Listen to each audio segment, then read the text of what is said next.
This video is going to look at discussion 8, focusing on chairs. This first one is a little bit of review of our alkene and alkyne reactions. So remember, for this one, we're going to end up adding our Br2 first. That's going to end up making our bromonium ion between the two carbons in the alkene. Water is then going to act as a nucleophile and add to the more substituted position. So my OH group should end up here because this carbon would be tertiary, this carbon secondary. That's where my bromine is going to end up. For my next one, we're looking at ozonolysis. So we're going to end up cutting the double bond in half. My workup here is the dimethyl sulfide. So that's the one that we're going to leave the groups that are connected to each carbon. This is going to end up giving us a mixture of ketones and or aldehydes. So when we cut this double bond in half, we're going to get a double bond O here, a double bond O here. And so this carbon will end up being part of a ketone, and this one will be part of an aldehyde. Make sure you number your carbons here so you don't drop any. So this would be 1, 2, 3, 4, 5, 6. 1, 2, 3, 4, 5, 6. For the next one, this is an alkyne reaction. So here we're using our diamylborane. This is going to end up adding an OH to the less substituted position. This is going to go through the enol intermediate, and we're going to end up turning that into the aldehyde. Again, make sure you keep track of your carbons. So we have 1, 2, 3, 4, 5, 6. 1, 2, 3, 4, 5, 6. This next one is a chair question, looking at drawing both chair conformations for trans 1,4-dimethyl cyclohexane. What I'd want to remember for this case is that you can draw the planar structure if you want, but when we're talking trans here, that means that we're going to have two methyl groups. One methyl group needs to be pointed up, the other one needs to be pointed down. If you wanted to draw this, that would mean one of the methyl groups would be wedged, one of them would be dashed.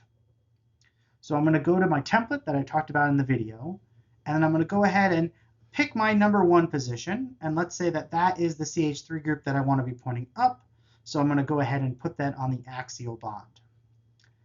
Then I'm going to go to carbon 4 in my template, and I'm going to say that now I need to put my CH3 group pointing down. When I go to carbon 4, the bond that's pointed down is also my axial bond. So the first chair I'm going to draw is going to have both of my methyl groups in axial positions. Now when I do this flip, notice my carbon 1 is going to end up being the carbon on the bottom right. That means that my up axial bond is now going to be my up equatorial bond. So I'm going to end up moving that carbon down to here, putting my methyl group in the up equatorial position. When I go to carbon 4, that means that I'm going to end up taking my carbon that was pointed down. That's going to end up pointing in the down equatorial position. And so now when I see both of my chair conformations, I have to decide, do I want the two methyl groups both to be axial or equatorial? I want them both to be equatorial, so they have a little bit more space.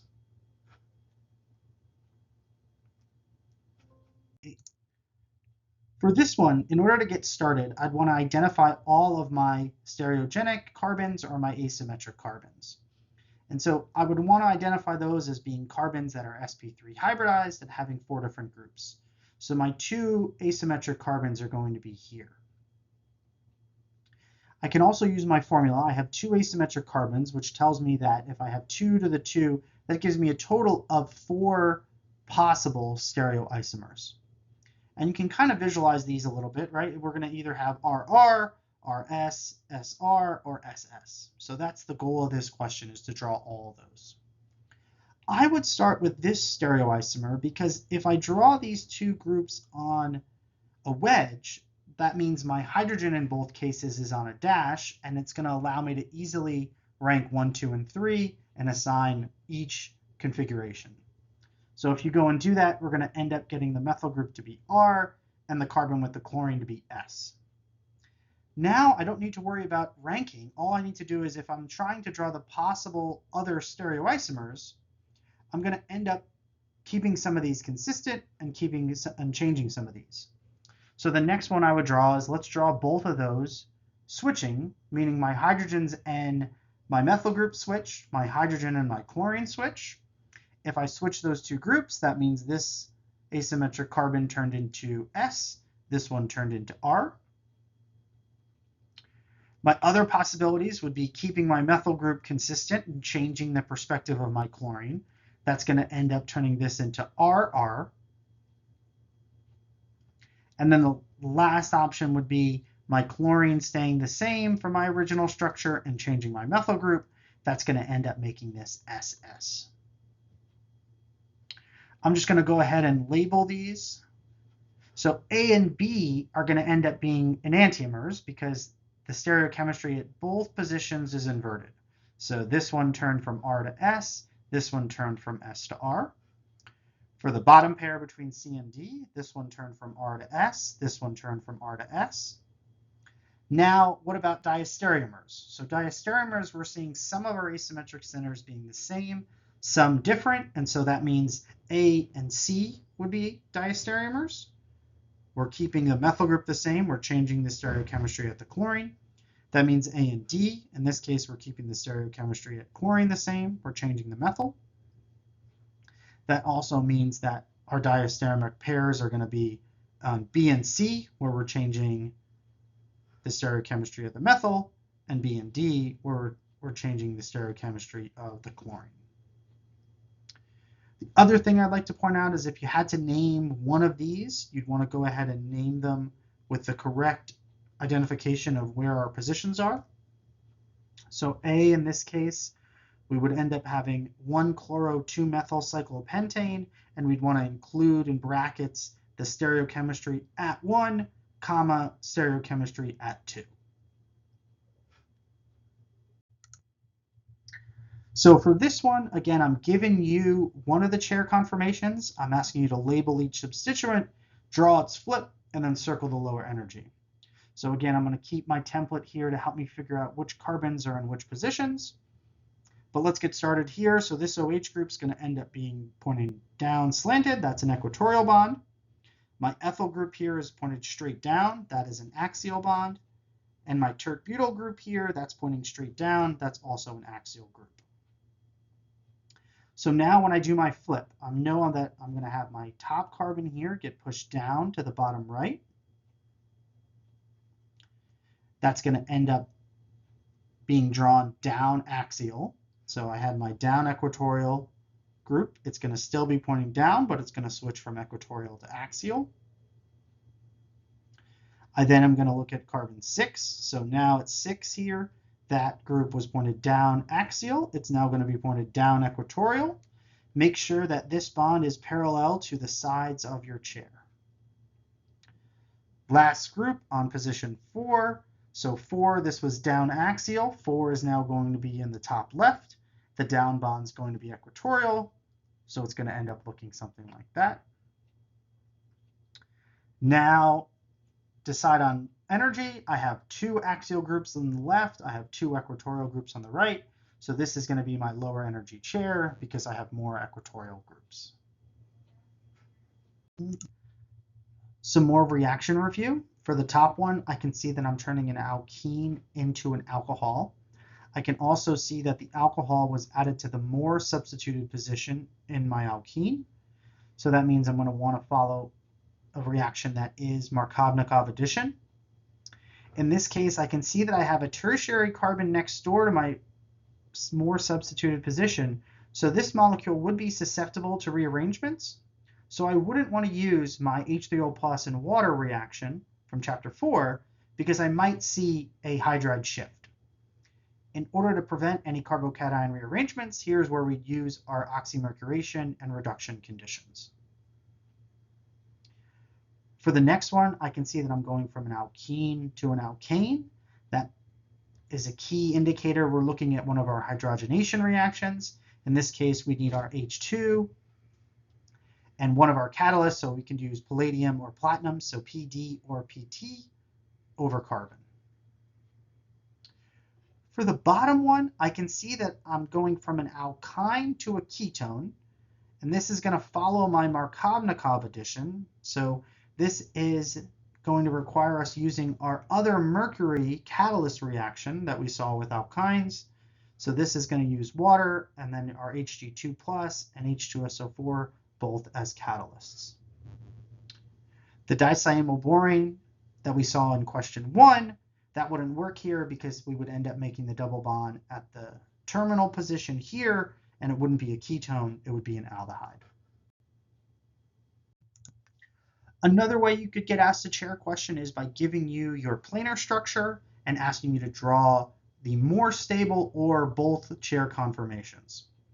In order to get this started, you'd want to remember that we know the direction of these bonds based on our perspective. So this dash bond, that's going to be going away from us. That means that group is going to be pointed down. These two groups that are on a wedge, those are coming towards us. Those are going to be pointed up. We can also number this following our nomenclature rules. So that was going to end up putting this group at carbon 1, 2, 3, 4. And now I'm going to go to my template, and I know that this carbon, or this methyl group at carbon 1 is going to be pointed down.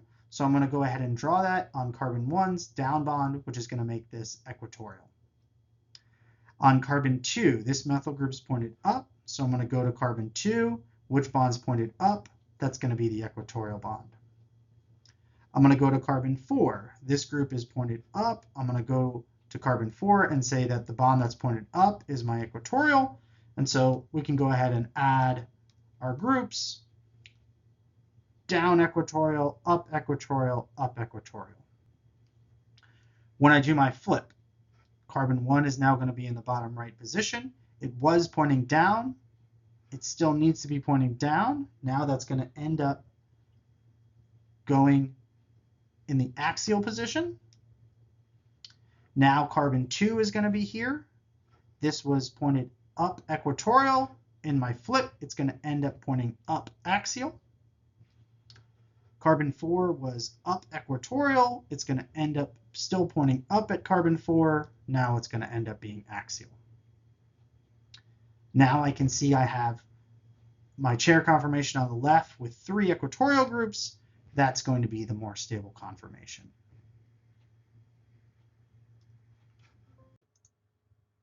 For this one, I'm asking you to use this chemical formula and the idea that my structures have to have a cyclopentane ring in order to draw some structures that fit the following characteristics. So I'd start by saying cyclopentane ring, I need to make sure all of my answers have this 5-carbon ring. I also know that in order for it to be a valid answer, I'm going to need to add 2 carbons on this ring in order to fit these characteristics. For the first one, I'm looking at 2 different compounds that are achiral with no asymmetric carbons. And so what I'd want to do is make sure I have no carbons that have 4 different groups attached to it. I think the easiest way to see that would be to add both of my 2 new carbons to the same position. Now it has 2 of the same groups here. It also has 2 of the same groups around the carbons in my ring. So the second answer would be adding both carbons onto the same carbon, but adding it as an ethyl group. So now this does have a hydrogen, but this pathway and this pathway are the same, and so neither of these answers has asymmetric carbons. If adding them to the same position didn't make an asymmetric carbon, in the next one, we now need to add 2 asymmetric carbons, but still make it achiral. And so that means rather than adding both carbons to the same position, let's go ahead and add them to different positions. So now I'm going to have this structure where I do have an asymmetric carbon here. I do have an asymmetric carbon here. Now my paths around the ring are different. So I have a CH2 group and a CH versus this pathway is CH2 and a CH2. However, it's achiral because we have a plane of symmetry that we can fold this molecule in half.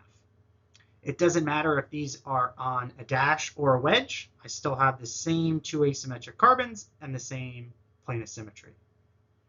Now notice the relationship of where my methyl groups are. So they are separated by carbon 1 and carbon 3. I could do the exact same thing, putting the 2 methyl groups on carbons next door to each other. So now these are still asymmetric carbons, but I have a plane of symmetry, and those can also be on dashes. Now in this case, I'm still looking for 2 asymmetric carbons, but now I want the molecules to be chiral. And so what I'd want to do with my answers from this box is I want to make sure I remove my plane of symmetry. So I can do any one of these combinations. I can now have no plane of symmetry. I have a dash bond and a wedge. I could also have a wedge bond and a dash. These two would be enantiomers. Now I also can do this with my 1-2 relationships. So I have a dash and a wedge and a dash. So all I did here was try to fit all my carbons into structures that fit these characteristics.